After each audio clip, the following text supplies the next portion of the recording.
खुश आमदीद किताब कारवान में। ये वो जगह है जहाँ किताबें सिर्फ पढ़ी नहीं जाती, बल्कि महसूस की जाती हैं। जहाँ हर कहानी एक नया जाविया देती है और हर लफ्ज जिंदगी को थोड़ा सा बेहतर बना देता है। आज हम बात करेंगे एक ऐसी किताब की जो जापान के लोगों की लंबी उम्र, सुकून और खुशी का राज बताती है। इकिगाई। ये किताब हमें सिखाती है कि जिंदगी का मकसद कैसे ढूंढा जाए और हर दिन को मायने के साथ कैसे जिया जाए। तो आइए चंद मिनट के लिए दुनिया की रफ्तार आहिस्ता करते हैं और इस सफर का आगाज करते हैं जहां खुशी, मकसद और सुकून एक साथ मिलते हैं। जापान के एक पुरसुकून जजीरे ओकिनावा में लोग 100 साल से भी ज्यादा जीते हैं। हैरत अंगीज बात यह है कि वो ना सिर्फ लंबी उम्र पाते हैं, बल्कि हर दिन खुशी, तवानाई और मकसद के साथ गुजारते हैं। उनकी मुस्कुराहटों के पीछे छुपा हुआ एक राज है, इकिगाई। एक ऐसा लफ्ज जो बताता है कि जिंदगी का असल मकसद क्या है, वो चीज जिसके लिए आप रोज सुबह उठते हैं। ये किताब हमें सिखाती है कि अपने शौक, सलाहियत और दिल की आवाज से जुड़कर जिंदगी को कैसे खूबसूरत बनाया जा सकता है। जापान के एक छोटे से जजीरे ओकिनावा में कुछ ऐसी हैरत अंगेज बात थी जो दुनिया को चौंका देती थी। यहाँ के लोग ना सिर्फ लंबी उम्र पाते थे, बल्कि पूरी जिंदगी खुश, फाल और पुरसुकून गुजारते थे।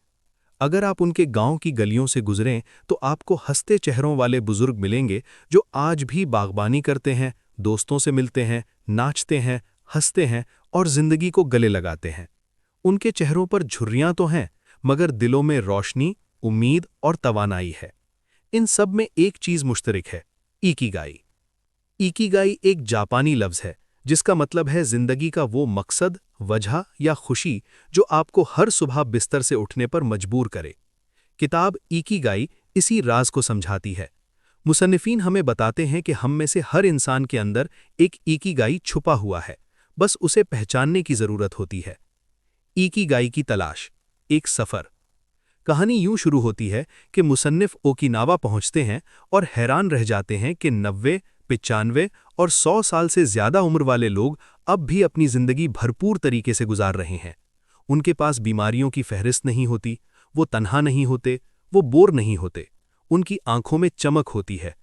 जब मुसन्निफ ने उनसे राज पूछा तो एक बुजुर्ग मुस्कुराकर कहता है, हमारा इकिगाई हमें जिंदा रखता है। मुसन्निफ को पहली बार अंदाजा होता है कि शायद जिंदगी की असल खूबसूरती उम्र में नहीं, बल्कि मकसद में है। इकिगाई क्या है? इकिगाई 4 दायरे मिलकर बनाते हैं। वो काम जिसे आप पसंद करते हैं, वो काम जिसमें आप अच्छे हैं, वो काम जिससे दुनिया को फायदा हो, वो काम जिसके जरिए आप कमाई कर सकें। जहां ये चारों मिलते हैं, वहीं आपका इकिगाई छुपा होता है। मुसन्निफ इस तसव्वुर को कहानी की तरह बयान करते हैं। सोचो तुम एक बाग में हो, मुख्तलिफ रास्ते हैं। कुछ रास्ते तुम्हें खुशी देते हैं, कुछ में तुम माहिर हो, कुछ से दुनिया फायदा उठाती है और कुछ से रोजगार मिलता है। अगर वो रास्ता मिल जाए जिसमें ये सब शामिल हो तो तुम्हारी जिंदगी बदल जाएगी। जिंदगी की रफ्तार कम करो।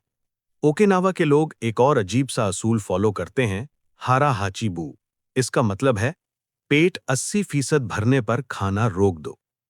उनके बुजुर्ग समझाते हैं कि ज्यादा खाना जिस्म पर बोझ डालता है, कम खाना जिस्म को हल्का रखता है और हल्का जिस्म दिल को भी हल्का बनाता है। इसलिए यहाँ के लोग लंबी उम्र पाते हैं, मोटापा कम होता है और जिंदगी का मयार बेहतर रहता है। दोस्ती और कम्युनिटी की ताकत। किताब में बताया गया है कि ओकिनावा में एक और खूबसूरत रिवायत है जिसे मोई कहा जाता है। ये एक छोटा सा ग्रुप होता है जिसके लोग एक दूसरे का ख्याल रखते हैं। बचपन में बनने वाला ये ग्रुप बड़ी हुई उम्र तक साथ रहता है। वो एक दूसरे से मिलते हैं, बातें करते हैं, हंसते हैं, जरूरत पड़ने पर माली मदद भी करते हैं।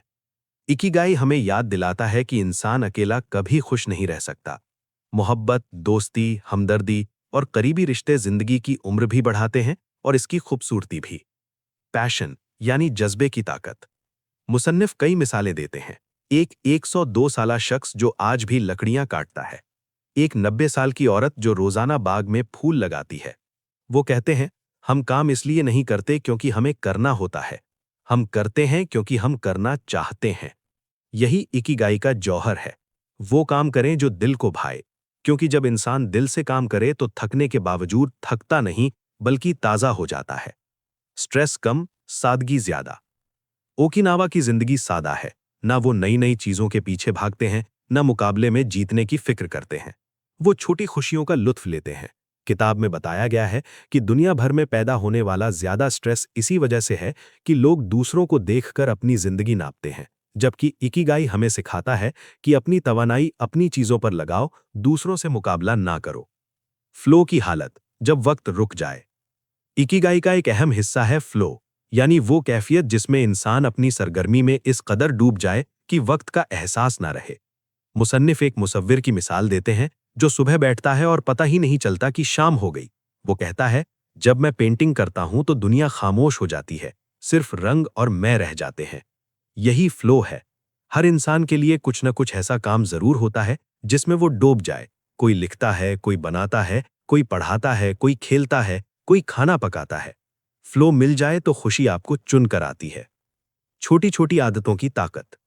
किताब में बताया गया है कि लंबी उम्र पाने वाले लोगों की रोजमर्रा जिंदगी में कुछ आम आदतें होती हैं। रोजाना हल्की फुल्की वर्जिश, ताज़ा खुराक, खुले दिल से हंसना, दोस्तों के साथ वक्त गुजारना, नींद पूरी करना, मस्बत सोच, हमेशा कुछ नया सीखते रहना। ये आदतें उन्हें मुसलसल जिंदा दिल रखती हैं। उनका जिस्म कमजोर हो सकता है, मगर रूह जवान रहती है। अपनी जिंदगी का मकसद तलाश करना। किताब एक जगह कहती है, इकिगाई मिलता नहीं, ढूंढा जाता है, और ढूंढने का सफर खुद में एक खूबसूरत तजुर्बा है। अपनी जिंदगी में झांक कर देखें, क्या चीज आपको खुश करती है? कौन सा काम आप घंटों तक कर सकते हैं? क्या चीज आपको सुकून देती है? किस काम के बिना आप मुकम्मल महसूस नहीं करते? इकिगाई की तलाश एक तरह का आईना है। जब हम अपने अंदर झांकते हैं तो खुद को बेहतर समझते हैं। लंबी उम्र का राज। ओकिनावा के लोग बताते हैं कि लंबी उम्र का राज कोई जादू नहीं बल्कि चंद सादा असूल हैं। हर रोज नया दिन समझकर जियो, हमेशा किसी न किसी मकसद में मसरूफ रहो, दूसरों की मदद करो, अपने जिस्म को हरकत में रखो, कम खाओ मगर सेहतमंद खाओ, दिल को हल्का रखो, गुस्सा कम, मोहब्बत ज्यादा करो। जब इंसान जिंदगी को इतनी सादगी से जीता है तो उसकी उम्र खुद ब खुद बढ़ जाती है। मुसन्निफ का फाइनल पैगाम। किताब के आखिर में मुसन्निफ एक नौजवान से मुलाकात का जिक्र करते हैं जो अपने मकसद के बारे में परेशान था। उसने पूछा, अगर मैं अपना इकिगाई ना ढूंढ पाऊं तो? मुसन्निफ ने मुस्कुराकर जवाब दिया, इकिगाई कोई खजाना नहीं जिसे जमीन खोद कर निकाला हो। ये तो तुम्हारे अंदर है। तुम जब भी कुछ ऐसा करो जिससे तुम खुश हो, जो तुम्हें बेहतर इंसान बनाए, वही तुम्हारा इकिगाई है। छोटे छोटे कदम उठाओ, रास्ता खुद ब खुद बनता जाएगा। इकिगाई का असल मतलब क्या है? आखिर में किताब बताती है कि इकिगाई कोई सख्त असूल नहीं बल्कि जिंदगी का अंदाज है। ये सिखाता है कि अपनी रफ्तार कम करो, हर दिन किसी मकसद की तरफ बढ़ो, अपनी खुशी खुद तलाश करो, छोटी चीजों में भी खुशी महसूस करो, दूसरों से जुड़े रहो, अपने जिस्म और जहन का ख्याल रखो। अगर आपका दिन इस सोच से शुरू हो कि आज मैंने क्या खूबसूरत करना है, तो समझ लें आपका इकिगाई जाग गया है। आखिर में इकिगाई हमें ये समझाती है कि खुशी किसी बड़े वाक़ये, बड़ी कामयाबी या नए सामान से नहीं आती, बल्कि छोटे मामूलात, मुस्बत सोच और दिल के सुकून से जन्म लेती है। लंबी उम्र और खूबसूरत जिंदगी का राज सादगी, हरकत, मोहब्बत और मकसद में छुपा है। ओकिनावा के लोग हमें दिखाते हैं कि अगर आपके पास रोज उठने की कोई वजह हो, चाहे वो एक छोटा सा ख्वाब हो, एक पसंदीदा काम हो, दोस्तों की महफिल हो या किसी की मदद करने का जज्बा, तो जिंदगी आपको थकाती नहीं बल्कि खुद नई तवानाई देती है। इकिगाई हमें याद दिलाती है कि हर इंसान के अंदर एक रोशनी है, एक मकसद है जो उसे मुनफरिद बनाता है। आपको बस उसे पहचानने की जरूरत है। आप जो काम दिल से करते हैं, जिसमें वक्त रुक सा जाए, जिससे आपको सुकून मिले, दैट इज योर इकिगाई। अगर आज भी आप थोड़ा सा वक्त निकालकर खुद से पूछें, मुझे क्या खुश करता है, मैं किस लिए जी रहा हूं, तो शायद आप अपनी जिंदगी की असल सिमत पालें। जिंदगी का सफर तब खूबसूरत होता है जब हम अपना इकिगाई ढूंढ लेते हैं, और यकीन मानिए वो आपके अंदर ही कहीं छुपा हुआ है, बस आवाज देने का इंतजार कर रहा है। अगर ऐसी कहानियां और खूबसूरत सीख आपको पसंद आती हैं तो चैनल को लाजमी सब्सक्राइब करें, वीडियो को लाइक करें और अपनी राय कमेंट्स में जरूर बताएं।